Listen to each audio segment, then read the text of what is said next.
excited are you to be working with Aubameyang again? He was sensational for you at Dortmund. Can he be this good again? And what's the situation with his fractured jaw? Hopefully he can be that good again, but we know very well what we get with Oba, and he was very keen to come back to Premier League, and we're very happy that we could make it happen. He delivers normally everywhere where he played. He delivers goals, but more important, he delivers also speed and work rate against the ball. So it's a big package that he can bring to our group, and that's why we did it. At the moment, he cannot train. We first have to make sure that he gets a mask. We need to provide him a mask to protect his jaw, and then we can start to try with the mask from next week. Obviously, when he was at Arsenal, it didn't end well, and there were disciplinary problems there. Yeah. I think when you had him at Dortmund, you had some issues too with timekeeping. Yeah. It was the Champions League game at Lisbon where you pulled him out and then scored 4 against Hamburg. So yeah. Have you got to manage him carefully again? That was the only incident, and it was not even about timekeeping. It was just about the rule that we set between the matches, and he forgot about the rule and visited his hairdresser. I guess that was it. So nothing big. There was never a big issue. He has a bit problem with his time. It's but also he never misses a meeting or something like this. But the 60 minutes before to arrive in training, it's sometimes a struggle with him. Sometimes it's 58 or 59 minutes before that he's in, but never a major concern. He has a good heart. He's a top character. This is how I knew him.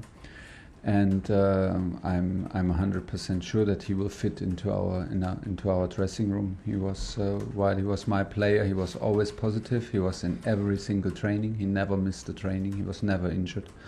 Hopefully it will stay like this. He was always happy, in a good state of mind, and that influences a group in a very positive way. This is how I remember Oba. This is how I felt him when I met him here in London while he was playing for Arsenal when we met, and this is what we expect from him.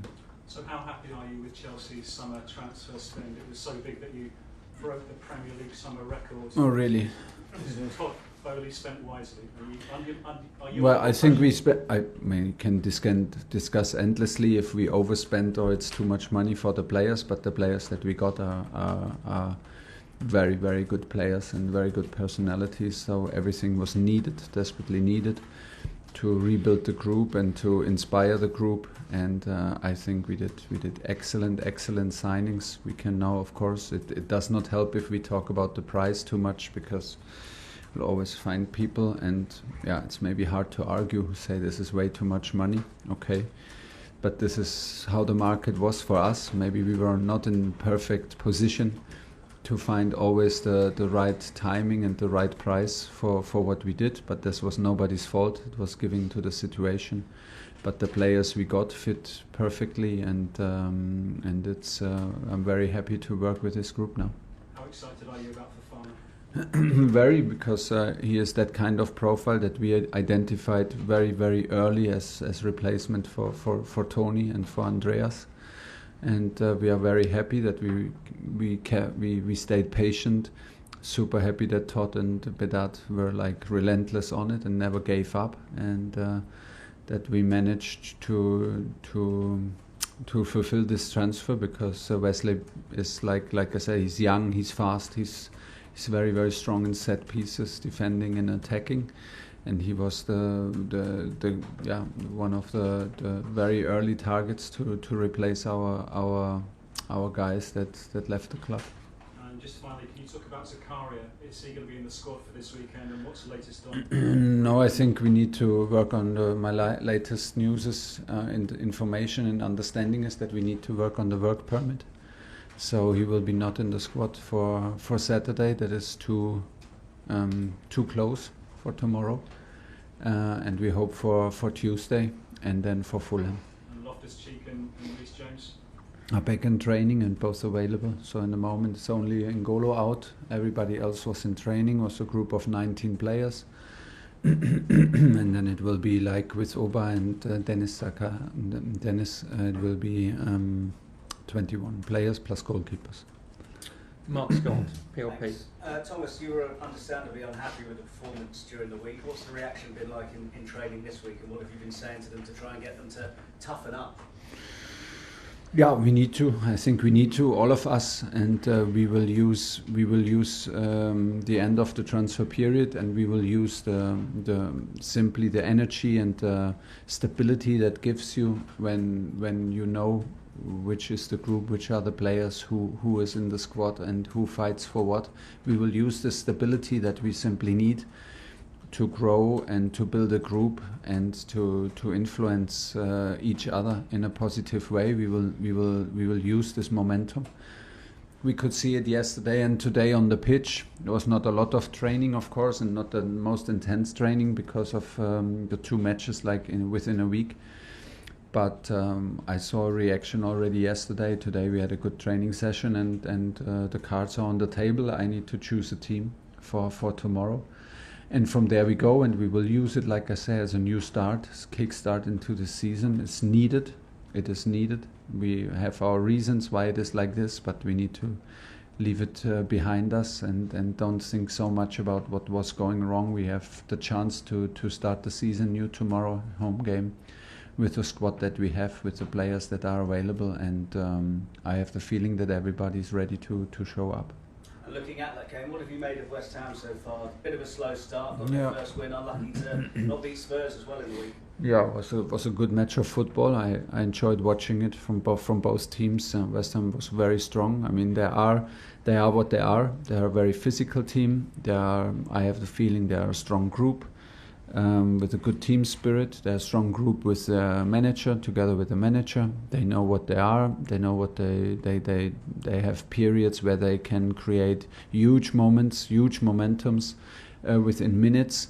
Then they have periods where they dig in and defend deep and with a lot of discipline, and always ready to hurt you on counterattacks with speed and physicality. Then come a lot of crosses with Tuchel arriving in the box for headers, and of course set pieces where they are like strong and physical. So this is what they are. They struggled a little bit in getting results and getting maybe growing into the season. They had also some late signings which injected, I think, a lot of quality and personality in their group. So it will be a tough derby. Yeah, and just finally, you mentioned a few times their physicality. How much of a concern is that for you if toughness has been an issue for your players? Yeah, well, we need to step up. We have like how many games to go in Premier League? If we don't get tough, we will get punished all the way. So this is not what we want. This is not what we are up to, and we will show a reaction that we can do this. Is proven that we can do it with this group. Is proven. So we need to find that spirit, and we need to find the right spirit and attitude throughout all the matches, and it includes me, my staff, and the team. And like I said, we use it. We are now at the moment using the momentum that we know who is in the squad, and from now on, this is we will show a new face, and have to show a new face, and have to show a new toughness. Thanks, Thomas. Moose. Thomas, a couple of weeks ago we spoke about the curse of the number 9 shirt. So Yeah. Is Pierre-Emerick Aubameyang going to take the number 9 shirt? And is this the player, maybe apart from Drogba and Costa, to finally be a central striker that actually fires in enough goals for Chelsea to be considered a success? Well, we hope, and now it's on us to prove it. On me to find position and and to create enough support for him, and on him to finish our attacks and to be strong and to be on the pitch. I'm not sure if he took the number 9. I'm not aware of his number at the moment. If he did, I think he is not afraid of the past and what a number means. He is ready to write his own history, and if he is brave enough to take the 9, he takes the 9. We've spoken about his character already. Wesley Fofana, does it bother you at all that when he was at St Etienne and wanted to go to Leicester, he went on strike, he didn't want to play? This season he wanted to move to Chelsea, told Leicester he didn't want to play. His character, I mean, outside of being on the pitch, how do you deal with a character like that? I don't know enough to judge all the facts. I don't know, I don't know about. Don't have enough information about the situation. Sometimes players have promises. Sometimes players have promises and handshakes. Sometimes there are misunderstandings that lead to these situations. Of course, the clubs where it happens never like it. We would not like it, 100% not. But we're not judging from that because we don't have the whole picture. Wesley, to me, was very reliable in what he said. He was never disrespectful towards Leicester in his words towards me, in his behavior, and how he acted when we were like talking or messaging. He was always very respectful and respected the situation there. He saw a chance for himself. And he saw opportunity to convince Leicester and to make a point at Leicester to come to us and see the benefit for his own person and to convince the officials at Leicester, which in the very end happened like this. But towards me, he was a very respectful and open person. And finally, from me, Chelsea, however much money they spent, it's kind of irrelevant. But do you feel under any more pressure now? You lost at Leeds, lost at Southampton. You've got all your signings in. It's your team. Does it put you under a little bit more pressure to go and challenge for the title this season, to go and win? Well, before we talk about challenging for the title, we should be ready to challenge with West Ham for a win, and then we go on. It's too many losses already, too many points dropped already to talk about big things. Just because the transfer period ended is not like it's not the only point in a turnaround, and we need a kind of a turnaround in this season. I told you many times that I think that we are like a club in transition, and we are paying a bit the price, not only paying the price in the money that we pay for new players, but we pay a bit the price for the last half a year of insecurity. And I think the teams that are like now dominating the league or like getting earlier into their rhythm are the teams who knew since many months what they want, where they are, like which role they're gonna play, which role they attack in this league. And it was not so clear, and is maybe not so clear until today for us. So we have to come from behind because we struggled result-wise. We have periods in every game where we play okay. We have periods in every game except for Tottenham where we don't play okay. We got punished for not a lot with results, but this is where we are, and from now on, it's of course the pressure is on and the responsibility is on me. But this is always like this, no? Good luck tomorrow. Thanks. John Southall, 5 Live. Hi Thomas, have you sat down with the players since the game at the weekend to maybe get their opinion on what's going wrong, why they're maybe not stepping up in certain games or not tough enough? Have you had a chat with them? Yes, but not too much, because I was honestly waiting until the day today, because yesterday was afternoon training and until 11 at night was still the transfer window open, and I did not want to engage in these kind of important talks with players who maybe are not 100% committed because they're still trying to go out. So why to engage in this? For me, it was more important to win time until today, and from now on we will do everything to influence this group in the way we want, and to sharpen our attitude to a level that is needed to be competitive on a higher level, because we believe that we can be more competitive than we are at the moment. And it's of course on us to show. It's on me to bring it out of the group, and then it's on the players to show it on the pitch. Has the transfer window been a distraction for some of the players, and maybe also for you? Because I think you've said in the past you've probably done more than you'd like to. Yeah, it was quite turbulent, but it was absolutely there was no choice. There was no choice not to do it, because the situation was the situation. We were sanctioned. We were very late in the transfer market. We did not know what's going to happen, what is possible, which player leaves us, and which player does not leave us, and what is then possible. So of course everybody took his responsibility. The new owners stepped in, and like I said before, I think they did not sleep at all, And of course, you can call it a distraction, you can call it like a shift of focus.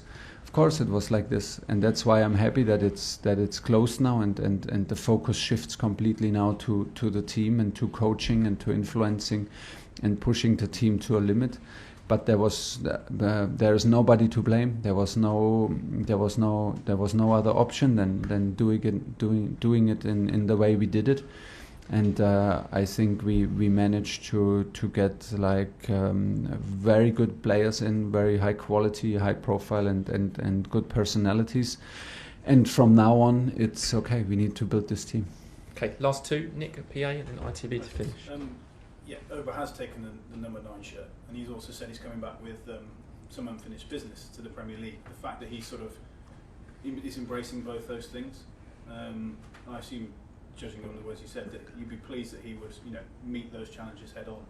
Yeah, and Oba is, in my point of view, always happy to fight for something and to accept the challenge. So the more challenges he has, the better it is. If he wants to overcome the number 9 curse, or if he wants to show somebody in London that he is better than people think about him, the more the better, because he is up for that and he's happy.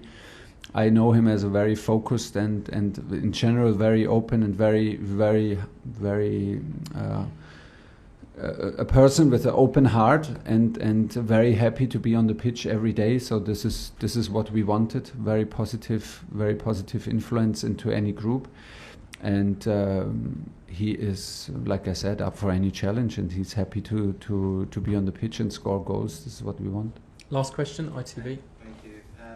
So, Aubameyang, as you know, spent all those years at Arsenal. Now he's eventually come to Chelsea. Yeah. What does he need to do to get the trust, get the backing of Chelsea fans who might look at him and say, "You play for Arsenal, I don't know, you can have you."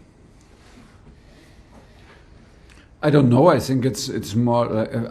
I imagine that everybody is happy that he chose the club in blue now and instead of the club in red. So